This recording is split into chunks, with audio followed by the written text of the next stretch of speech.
Hello friend, स्वागत है हमारे यूट्यूब चैनल में। जो हमारे यूट्यूब चैनल का नाम है टारगेट फॉर BSPHCL। मैं नरेश कुमार आप सभी का स्वागत करता हूं हमारे यूट्यूब चैनल में। तो आज हम लोग बिहार विद्युत विभाग टेक्नीशियन ग्रेड 3 का जो हम लोग सेट बना रहे हैं, उस सेट का आज सेट नंबर 36 है, यानी कि 36 सेट नंबर है। तो आज हम लोग 36 सेट नंबर बनाएंगे और बहुत ही अच्छे ढंग से बनाएंगे। और आप लोगों का प्यार और सम्मान जो है हमें मिल रहा है। लोग हमारे वीडियो को देख रहे हैं, आप लोग देख रहे हैं, बहुत हमें खुशी हो रही है कि आप लोग हमारे वीडियो को देख रहे हैं। तो इसी तरह प्यार अपना बनाए रखें हमारे वीडियो पे, और आपको यहाँ से ज़रूर ही कुछ ना कुछ तो फ़ायदा ज़रूर ही होगा। तो ऐसे ही आप लोग हमारे साथ जुड़े रहिए। तो आइए हम लोग शुरू करते हैं क्वेश्चन नंबर 1 से सेट नंबर 36 का। तो यहाँ पे क्वेश्चन नंबर 1 में आपका कह रहा है कि ओवरहेड लाइन के लिए भारतीय विद्युत नियम 1956 के अध्याय 8 का नियम 74 निम्नलिखित में से किससे संबंधित है। मेरे प्यारे दोस्तों, तो ये जो है आपका संबंधित है सामग्री और सामर्थ्य से संबंधित है मेरे प्यारे साथियों। नेक्स्ट कह रहा है कि एक ट्रांसफार्मर की प्राथमिक और द्वितीयक वाइंडिंग के बीच फेज अंतर कितना होता है। प्राथमिक वाइंडिंग, द्वितीय वाइंडिंग और प्राथमिक वाइंडिंग के बीच का जो फेज अंतर है वह कितना होता है। तो वह कितना होता है मेरे प्यारे साथियों, तो वह होता है 180 डिग्री। संधारित्र प्रवर्तित एकल phase motor starter single motor में यदि संधारित्र के स्थान पर क्या लगा दिया जाए तो भी मोटर उसी दिशा में चलती रहेगी। तो यहाँ पे क्या लगा दिया जाए मेरे प्यारे साथियों, तो यहाँ पे जो है आपका प्रतिरोध अगर लगा दिया जाए तो बिजली सप्लाई में मेंस में फ्यूज एक सुरक्षा उपकरण के रूप में लगा हुआ होता है।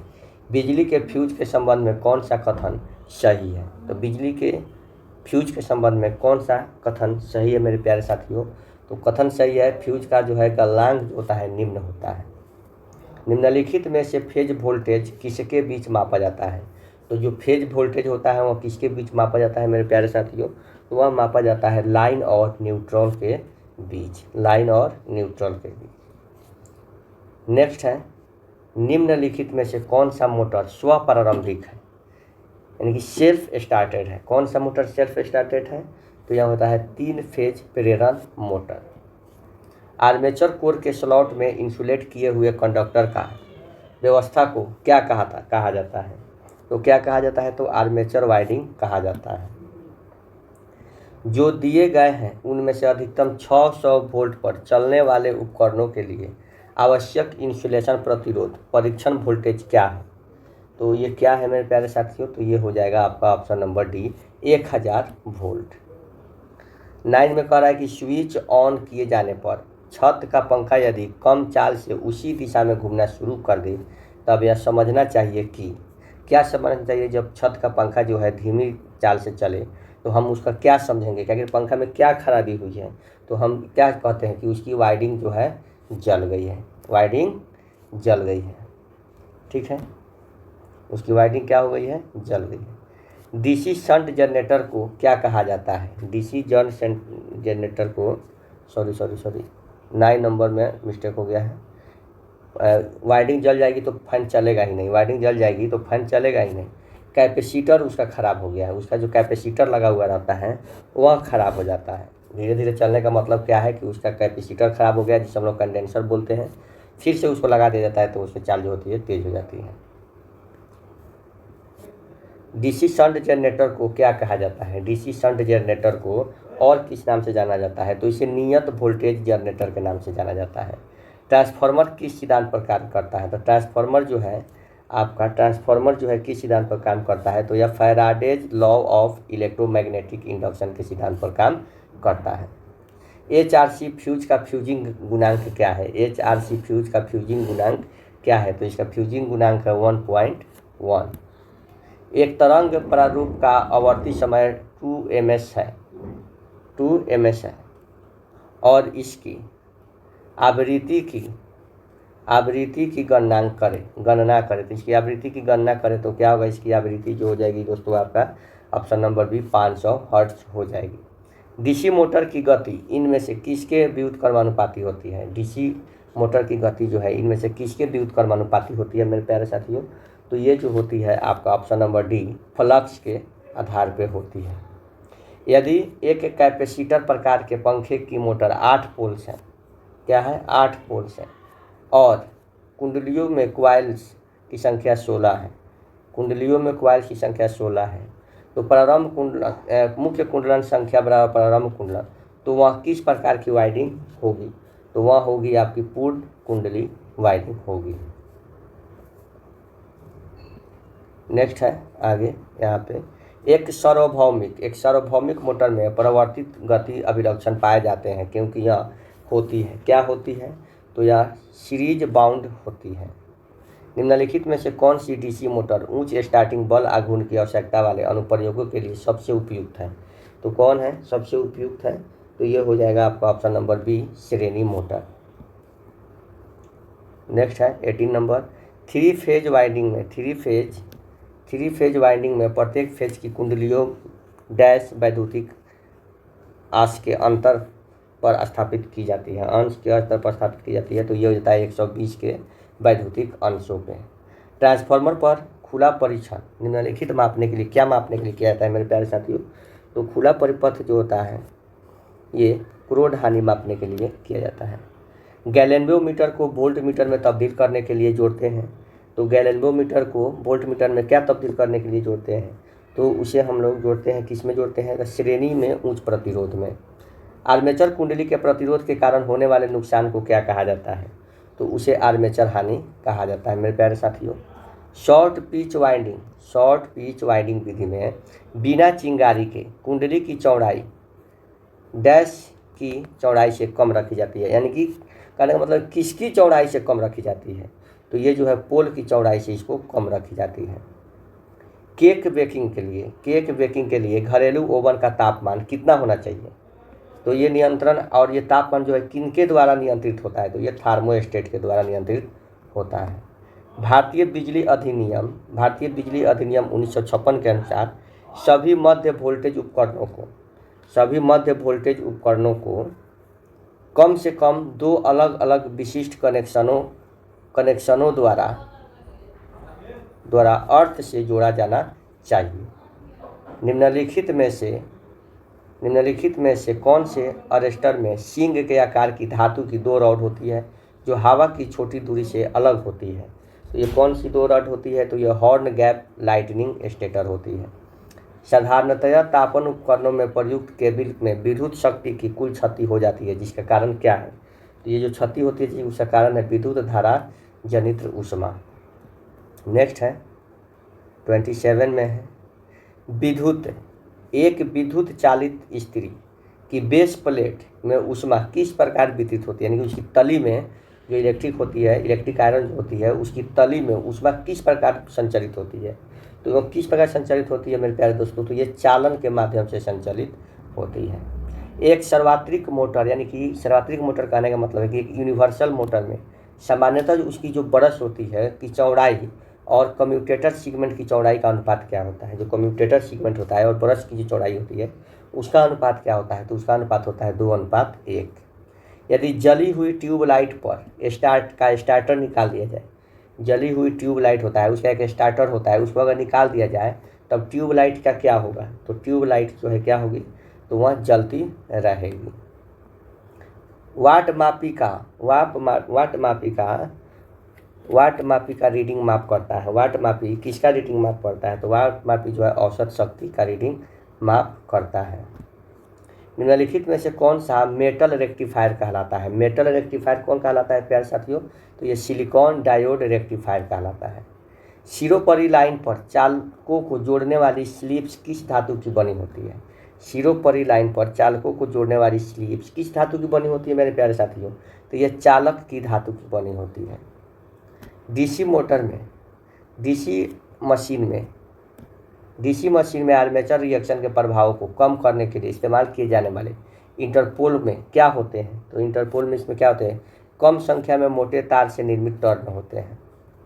प्रेरण मोटर के स्टार्टिंग के दौरान वोल्टेज को कम करने के लिए उपयोग में लाया जाने वाला स्टार्टर कौन सा है?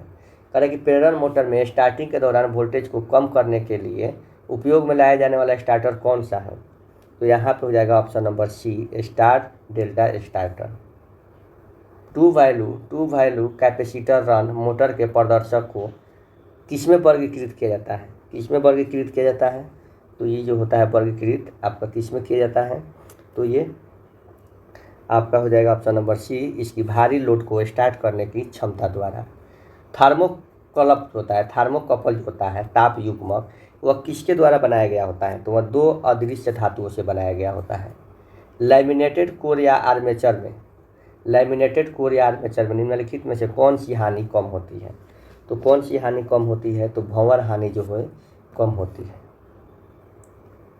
पास और तरंग कुंडली के लिए, पास और तरंग कुंडली के लिए पश्च अंतराल और अग्र अंतराल की संख्या क्या होनी चाहिए? पश्च अंतराल और तरंग कुंडली के लिए ये सब क्या होनी चाहिए? तो आपका जो है ऑप्शन नंबर हो जाएगा सी, कहा कि पास कुंडली के लिए सम, तरंग कुंडली के लिए विषम, या पास कुंडली के लिए विषम और तरंग कुंडली के लिए सम, ये दोनों विषम होनी चाहिए। दोनों क्या होनी चाहिए? दोनों विषम होनी चाहिए। एकल फेज प्रेरण मोटर में यानी कि सिंगल फेज इंडक्शन मोटर में संधारित्र जो है यानी कैपेसिटर का कार्य क्या है? संधारित्र को ही कैपेसिटर बोला जाता है। उसका कार्य क्या है? तो उसका कार्य है उच्च परावर्तन आघूर्ण यानी कि स्टार्टिंग टॉर्क प्रदान करना होता है। मेरे प्यारे साथियों, आमतौर पर निम्नलिखित में से किस वितरण प्रणाली का प्रयोग नहीं किया जाता है? किस वितरण प्रणाली का प्रयोग नहीं किया जाता है? तो ये हो जाएगा option number D, single phase 4 wire का। 41 में है, एक सिंक्रोनस मोटर में बल आघूर्ण कोण यानी कि टॉर्क एंगल को कैसे परिभाषित करते हैं? मेरे प्यारे साथियों, तो कैसे परिभाषित करते हैं? तो यहाँ पे आपका ऑप्शन हो जाएगा ऑप्शन नंबर सी, घूर्णक पोल्स और स्टेटर पोल्स के बीच कोणीय विस्थापन के माध्यम से। परिपथ में विद्युत शक्ति को किस रूप में व्यक्त किया जा सकता है? परिपथ में विद्युत शक्ति को किस रूप में व्यक्त किया जा सकता है मेरे प्यारे साथियों? तो किस रूप में व्यक्त किया जा सकता है? तो आपका वोल्टेज को धारा के गुना करके, वोल्टता के वर्ग को प्रतिरोध से विभाजित करके, धारा के वर्ग को प्रतिरोध से गुना करके, ये तीनों का तीनों जो है आपका एकदम करेक्ट आंसर है। ठीक है, तो आइए हम लोग आगे देखते हैं। डीसी श्रेणी मोटर में बल आघूर्ण किस प्रकार परिवर्तित होती है? तो ये किस प्रकार परिवर्तित होती है मेरे प्यारे साथियों? तो यहाँ पे ये परिवर्तित होने का इसका कारण है आर्मेचर धारा के वर्ग के अनुक्रमानुपात में। 8 पोल समानांतर पथ की संख्या, 8 पोल समानांतर पथ की संख्या डीसी जनरेटर में सिंप्लेक्स लैंप बाउंड आर्मेचर की संख्या क्या है? तो ये क्या है मेरे प्यारे साथियों? तो ये ऑप्शन नंबर डी है। क्या है? डी है। एक सरल और आम विधि में कहा जाए कि जो आर्मेचर वाइंडिंग शॉर्ट और ओपन कॉइल्स की जांच करने के लिए उपयोग किया जाता है, वह किसके सहारे किया जाता है? मेरे प्यारे साथियों? तो वह जो है आपका ऑप्शन नंबर ए हो जाएगा, ग्राउलर के सहारे। 46 में कह रहा है कि विद्युत वायरिंग के लिए भारतीय मानक के अनुसार क्लीट वायरिंग सिस्टम में क्लीट वायरिंग के क्रमानुगत 2 क्लीट्स के बीच अनुशंसित अधिकतम दूरी क्या होगी? तो अधिकतम दूरी क्या होगी? तो ये 60 सेंटीमीटर होगी। एकल फेज ट्रांसफार्मर में द्वितीयक का कुंडलन करते समय निम्न में किस पर विचार किया जाता है? एकल फेज ट्रांसफार्मर में द्वितीयक का कुंडलन करते समय निम्न में से किस पर विचार किया जाता है? तो ये विचार किस पर किया जाता है? तो फेरा अनुपात पर विचार किया जाता है। 3 संचरण प्रेरण मोटर के साथ स्टेटर प्रतिरोध स्टार्टर का उपयोग करते समय स्टार्टर के प्रतिरोध को किस पर रखा जाता है? तो स्टार्टर के प्रतिरोध को रखा जाता है अधिकतम पर। किस पर रखा जाता है? अधिकतम पर। एक ओवरहेड ट्रांसमिशन लाइन में स्पैन 200 मीटर है। लाइन कंडक्टर का भार 0.7 kg है। यदि अधिकतम स्वीकार्य तनाव 1400 किलोग्राम हो तो अधिकतम सैग कितना होना चाहिए? अधिकतम सैग तो ये होना चाहिए 2.5 मीटर। निम्नलिखित में से कौन सी गैस इंसुलेटर की सबसे बड़ी विद्युत मशीनों में शीतलक के रूप में उपयोग किया जाता है? तो कौन सी गैस है मेरे प्यारे साथियों? तो ये गैस जो हो जाएगी आपका ऑप्शन नंबर डी हो जाएगी, हाइड्रोजन गैस। कौन सी गैस? Hydrogen gas. नेक्स्ट है किसी संस्था में कर्मचारियों को कनेक्टिविटी प्रदान करने के लिए निर्मित शेयर्ड नेटवर्क को क्या कहा जाता है? तो क्या कहा जाता है? तो इसको हम लोग बोलते हैं इंटरनेट कहा जाता है। 52 में है वर्ल्ड वाइड वेब में पंजीकृत पहला डोमेन नाम क्या था? तो पहला डोमेन नाम था www.symbolics.com। इनमें से कौन क्लास श्रेणी ए वाला आईपी पता है, यानी कि क्लास ए ग्रुप वाला आईपी एड्रेस है? तो कौन है? तो यह है 125.250.250.250। MS पावर पॉइंट में कैस्केड कमांड मेनू बार के किस खंड के अंतर्गत उपलब्ध रहता है? तो ये जो होता है व्यू ऑप्शन के अंतर्गत। क्या एक प्रस्तुति के लिए वर्तमान विषय के बारे में जानकारी संग्रहित करता है? प्लेस होल्डर का लेआउट, बुलेट व अन्य स्वरूप जो किसी प्रस्तुति में सभी स्लाइड को प्रभावित करता है, तो वह क्या होता है? तो वह होता है slide master. Microsoft power point में स्पेल चेक करने के लिए किस संक्षिप्त कुंजी का प्रयोग किया जाता है? तो स्पेल जो चेक होता है वह जो होता है F7 के माध्यम से चेक होता है। MFLOPS क्या है? क्या है मेरे प्यारे साथियों? MFLOPS का पूर्ण रूप क्या है? तो इसका पूर्ण रूप होता है, इसका उपयोग CPU की गति को मापने के लिए किया जाता है। की गति को मापने के लिए किया जाता है। निम्नलिखित में से किस प्रकार के कीबोर्ड में M और L दोनों कुंजियाँ एक ही पंक्ति में से मौजूद होती है और L कुंजी M कुंजी के बाईं ओर मौजूद होती है? तो इसमें से क्या होगा इसका आंसर? तो इसका आंसर हो जाएगा AZERTY होती है। अस्थायी रूप से संग्रहित डेटा के लिए उपयोग किया जाने वाला शब्द क्या है? अस्थायी रूप से संग्रहित डेटा के लिए उपयोग किया जाने वाला शब्द क्या है? तो ये है कैश डाटा। ऑफिस के कामों में उपयोग किए जाने वाले स्टैंडर्ड लैपटॉप में रैम के आकार की आम परास क्या होती है? तो इसकी परास होती है 4 GB से 16 GB तक। GIS का लघु रूप है। GIS किसका लघु रूप है? यानी कि कहने का मतलब है कि GIS का फुल फॉर्म क्या होगा? तो GIS का पूर्ण रूप होगा geographical information system. MS point में विविध प्रकार के कितने पेंट ब्रश होते हैं? MS पॉइंट में पेंट में विविध प्रकार के कितने पेंट ब्रश होते हैं मेरे प्यारे साथियों? तो ये आप जानते हैं, नहीं जानते हैं तो याद कर लीजिएगा, 9 प्रकार के होते हैं। कंप्यूटर और इंटरनेट के संदर्भ में निम्नलिखित में से कौन सा वायरस डिस्क की फाइल सिस्टम में बदलाव कर देता है? तो कौन सा वायरस? तो क्लस्टर वायरस। वह सही विकल्प ज्ञात कीजिए जो बूटिंग के समय स्वचालित रूप से स्थापित होने के लिए लिनक्स संचिका प्रणाली से युक्त संचिका फाइल दर्शाता है। तो यहाँ इसका हो जाएगा /etc/fs टैब। इसमें विषम की पहचान कीजिए। विषम कौन है? Interpreter, compiler, operating system, assembler. तो इसमें भिन्न क्या हो जाएगा? तो इसमें भिन्न हो जाएगा ऑपरेटिंग सिस्टम। अब कह रहा है कि यहाँ पे इसमें देखिए, यहाँ पे कह रहा है कि हनुमान की पूंछ में लगन न पाई आग, सारी लंका जरी गई, गए निशाचर भाग में कौन सा अलंकार है? तो इसमें कौन सा अलंकार है मेरे प्यारे साथियों? तो इसमें यतिशोक्ति अलंकार है। यतिशोक्ति अलंकार है। 66 में है छी छी यह जगह बहुत गंदी है। छी छी यह जगह बहुत गंदी है। यह वाक्य किस विस्मयादि बोधक अवयव का भेद है? तो यह है तिरस्कार बोधक। क्या है? तिरस्कार कर रहा है, तिरस्कार बोधक। यहाँ कह रहा है कि राम और श्याम पढ़ने चले गए, वाक्य में कौन सा अवयव है? राम और श्याम जो है पढ़ने चले गए में समुच्चय बोधक अवयव है। निम्नलिखित में से 4 विकल्पों में से उस विकल्प का चयन करें जो निम्नलिखित प्रत्यय से बना है। आहट प्रत्यय से। तो आहट प्रत्यय से बना है तो उसका हो जाएगा चिलाहट। अन्वेषण आविष्कार का अर्थ है किसी वस्तु या देश की खोज जो पहले से विद्यमान हो। आविष्कार का आशय क्या है? तो इस आविष्कार का आशय है किसी वस्तु का सृजन जो पहले विद्यमान नहीं थी। तोता डाली पर बैठा है, वाक्य में कौन सा कारक है? तोता में पर बैठा है, पर है तो संपदान या अधिकरण होती। पर बैठा है तो क्या होगा? अधिकरण। निम्न प्रेरणार्थक क्रिया कौन सी है? निम्न में प्रेरणार्थक क्रिया कौन सी है? तो इसमें जो है सिलवाना जो है प्रेरणार्थक क्रिया है। निम्न में तद्भव तत्सम का कौन सा युग्म सही नहीं है? तद्भव से तत्सम का युग्म सही नहीं है, तो डंडा डंडा ये सही नहीं है।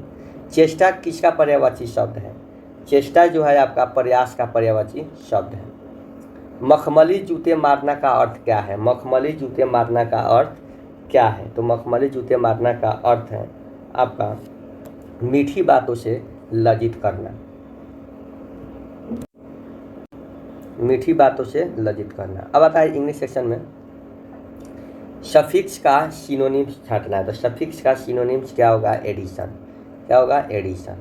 यहाँ पे कह रहा है कि देखिए यहाँ पे one of the terrorist of Kashmir valley are shot dead, तो इसमें एरर छांटना है, ग्रामेटिकल एरर कहाँ पे है?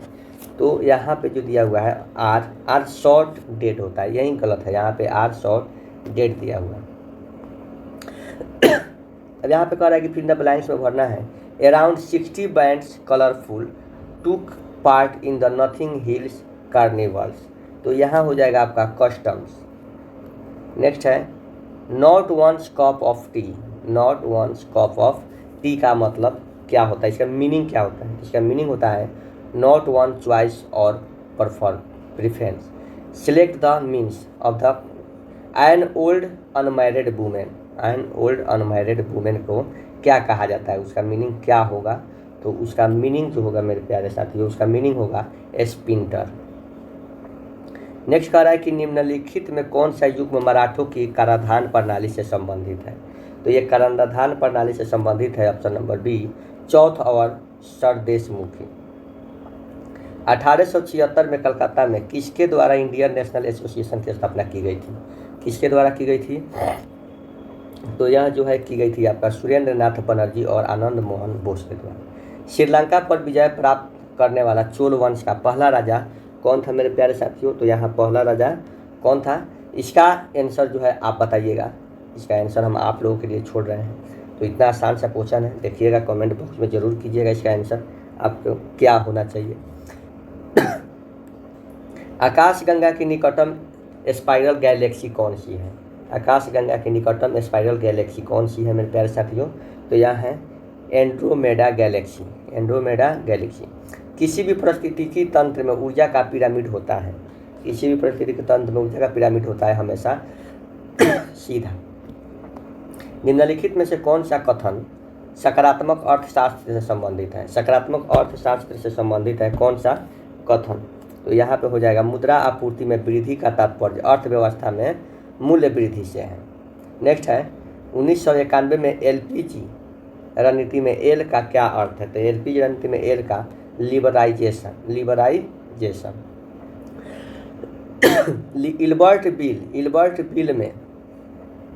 इल्बर्ट बिल में क्या किसका प्रावधान किया गया है? तो इल्बर्ट बिल में जो है ब्रिटिश और भारतीय न्यायाधीशों के बीच समानता का प्रावधान किया गया है।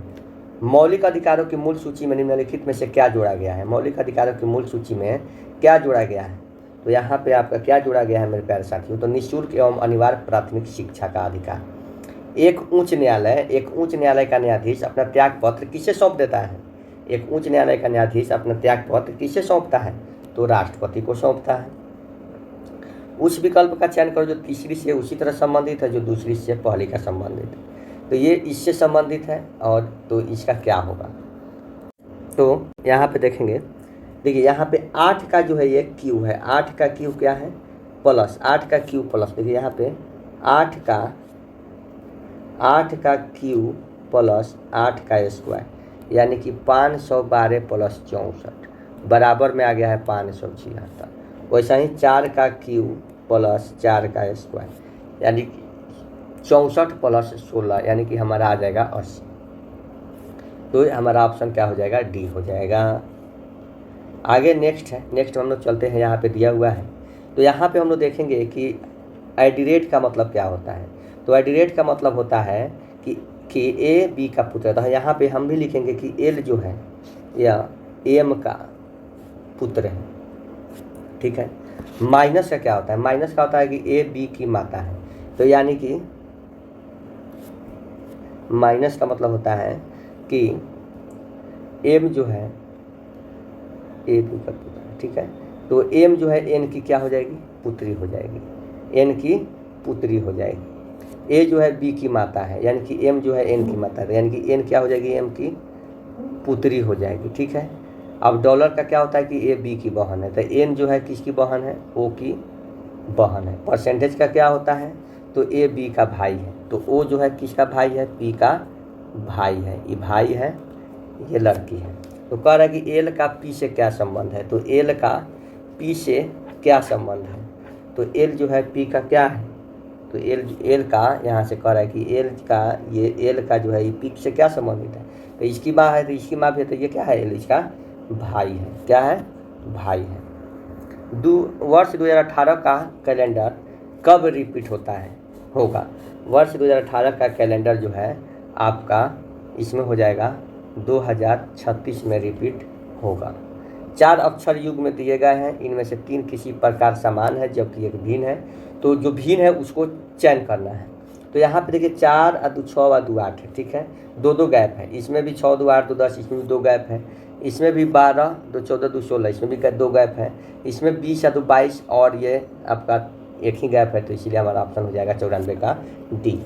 अब यहाँ पे देखिए, यहाँ पे दिया हुआ है 1 से 6 तक है, उस संख्या का चयन जो दो के विपरीत है, 2 के विपरीत, तो 2 के विपरीत क्या हो जाएगा, तो 2 के विपरीत जो हो जाएगा हमारा प्यारे दोस्तों, 2 के विपरीत क्या है, 2 के विपरीत है 5 और 4, तो होबे नहीं करेगा, 5 और 4 होबे नहीं करेगा। ठीक है, 5 और 4 नहीं होगा, तो दूसरा इसमें से क्या हो जाएगा, तो आपका देखिए, और तो आपका ऑप्शन नंबर इसमें हो जाएगा 1 हो जाएगा। निम्नलिखित जानकारियों का अध्ययन कर नीचे दिए गए प्रश्नों का उत्तर दीजिए। तो आइए देखिए, यहाँ अध्ययन कीजिए। कह रहा है कि 70 व्यक्ति की किसी पार्टी में 52 व्यक्ति अंग्रेजी बोल सकते हैं तथा 26 फ्रेंच बोलते हैं, तो क्या करते हैं, 52 को और 26 को ऐड करते हैं। ठीक है, और टोटल व्यक्ति कितने हैं, 70, यानी कि 8 व्यक्ति ऐसे हैं, 8 व्यक्ति ऐसे हैं। ठीक है, कितने हो जाते हैं, 78 हो जाते हैं, नहीं, हाँ 78 हो जाते हैं। ठीक है, तो कह रहा है कि कितने व्यक्ति सिर्फ फ्रेंच बोल सकते हैं, तो 8 व्यक्ति जो है ये दोनों बोलते हैं, 8 व्यक्ति क्या बोलते हैं, दोनों बोलते हैं। तो फ्रेंच बोलने वाले, तो फ्रेंच कितने बोलते हैं, 26, तो 26 में से अब हम 8 को घटा देंगे, तो हमारा आंसर क्या हो जाएगा, 18, तो फ्रेंच सिर्फ बोलने वाले 18 हो जाएंगे। अब कह रहा है कि यहाँ पे देखिए, यहाँ पे कह रहा है कि यहाँ पे सभी तारे, ये सभी जो तारे हैं ये क्या है, ये वाइट है, सभी तारे वाइट है, और ये सभी जो वाइट है ये क्या है, ये चांद है, चांद है, कोई चांद नीला नहीं है, नीला कोई चांद नहीं है। तो कुछ चांद जो है तारे हैं, कुछ चांद जो है तारे हैं, सही है, कोई तारा नीला नहीं है, कोई तारा नीला नहीं है। ठीक है, ये भी सही है। कह रहा है कि कुछ सफ़ेद तारे हैं, कुछ सफ़ेद जो हैं तारे हैं, ये भी सही है, कुछ नीला सफ़ेद ही नहीं, यानी कि 1 2 और 3, 1 2 और 3 जिसमें है वह सही है, तो हमारा ऑप्शन नंबर ए जो है एकदम 100% सही है। नीचे ऊपर दिया गया है, माँ का संबंध बच्चा से है, माँ का संबंध बच्चा से है, माँ का संबंध जैसे बच्चा से है वैसे ही बादल का संबंध किससे है, तो बादल का संबंध जो है वर्षा से है। अब यहाँ पे करें कि अगला पद चुनिए, यहाँ पे 99 में अगला पद यहाँ पे क्या होना चाहिए मेरे प्यारे साथियों, तो यहाँ पे देखिए क्या बढ़ रहा है, यहाँ पे 4 बढ़ रहा है, या दोगुना करके 1 घटा है, इसको भी दोगुना करके हम लोग 1 घटा देते हैं, तो हमारा क्या हो जाएगा, दोगुना करके 1 हम लोग घटाएंगे, तो यहाँ दोगुना करके 3 घटाना पड़ेगा, फिर यहाँ दोगुना करके आपको 5 घटाना पड़ेगा, फिर यहाँ आपको दोगुना करके, तो ऐसे तो नहीं सेट कर रहा है, फिर से देखते हैं। देखिए यहाँ पे क्या हो रहा है दोस्तों, यहाँ पे आपका कह रहा है कि यहाँ पे देखिए, यहाँ पे 4 बढ़ रहा है, क्या बढ़ रहा है, यहाँ पे 4 बढ़ रहा है, और लास्ट में हमारा 16 बढ़ रहा है, तो ये 4 बढ़ेगा, तो इसके बाद हम लोग 4 दूनी 8 बढ़ाएंगे, तो 8 में 17 बढ़ाएंगे, फिर 4 बढ़ाएंगे 12 बढ़ाएंगे तो 29 आ जाएगा, और 4 बढ़ाएंगे 16, तो हमारा यहाँ आंसर हो जाएगा 17। लास्ट क्वेश्चन है, यहाँ पे लास्ट क्वेश्चन है, और लास्ट क्वेश्चन को हम लोग बनाएंगे। देखिए यहाँ पे कह रहा है लास्ट क्वेश्चन में मेरे प्यारे दोस्तों कि निम्नलिखित सूचनाओं पर आधारित कतार में खड़े हैं। ठीक है, तो टी के बाएं दूसरे और वाई के दाएं से पांचवियों पर आई खड़ा है, तो देखिए ये टी है, कह रहा है कि टी के बाएं दूसरा है, यानी कि 1 2, ठीक है, और वाई के बाएं से पाँचवा है, 1 2 3 4 5, वाई के बाएं से पाँचवा, यानी कितने खड़े हैं 1 2 3 4 5 6 7, 2 2 4 2 6 2 8 हो गया। ये दोस्तों यहाँ पे हम लोग देखेंगे 7 आदमी है यहाँ पे, तो एक हम लोग 7 लाइन खींचेंगे 1 2 3 4 5 6 7, और यहाँ पे वाई बैठा है। अब कह रहा है कि वाई से बाएं पाँचवा है, तो 1 2 3 4 5, यहाँ पे कौन है आई है, कौन है आई है पाँचवा, और ये आई जो है टी के बाएं दूसरा है, तो हमारा यहाँ पे टी बैठेगा इसके सामने, तो ये टी के सामने हो गया। अब कह रहा है कि एस के दाएं तीसरा, यहाँ पे एस बैठेगा, इसके दाएं तीसरा 1 2 3, तीसरा आर है, आर के जस्ट बाएं ओ है, ठीक है, और दाएं सिरे पर वाई है, और एक जो बच जा रहा है, कौन बच जा रहा है टी हो ये गया, आई हो गया है, एच आर हो गया है, ओ हो गया, वाई हो गया है, एस हो ये गया है, तो बच कौन रहा है भाई, तो आई एस हो गया है, वाई हो गया है, ओ हो गया है, आर हो गया है, एच हो गया है, टी हो गया, आई हो गया, 2 2 4 2 6 2 2 4 2 6 हो गया। तो चलिए इसी से हमारा आंसर बन जाएगा। यहाँ पे कह रहा है कि अब जो है किसके बीच अधिकतम एक ही व्यक्ति खड़े हैं, तो देखिए एच और आर की, तो मान लीजिए हाँ एच हमारा छूट गया है, एच यहाँ पे लिखा जाएगा, तो एच और आर के बीच में देखिए कितना व्यक्ति खड़ा है, तो नहीं होगा। टी और वाई के देख लिए, टी और वाई के बीच में 2 व्यक्ति खड़ा है, यहाँ पे टी और वाई के बीच में, ये भी नहीं होगा। अब कह रहा है कि ओ और एस के, ओ और एस के बीच में देखिए एक व्यक्ति खड़ा है, तो हमारा ऑप्शन नंबर क्या हो जाएगा सी आंसर हो जाएगा। तो आज का ये हमारा सेट का सेशन कैसा लगा, और अच्छा लगा हो तो कमेंट बॉक्स में ज़रूर बताएंगे, और हमारे चैनल पे आप पहली बार आए हैं, हमारे वीडियो को पहली बार देख रहे हैं, तो ज़रूर से ज़रूर सब्सक्राइब भी कर देंगे। तो चलिए जय हिंद जय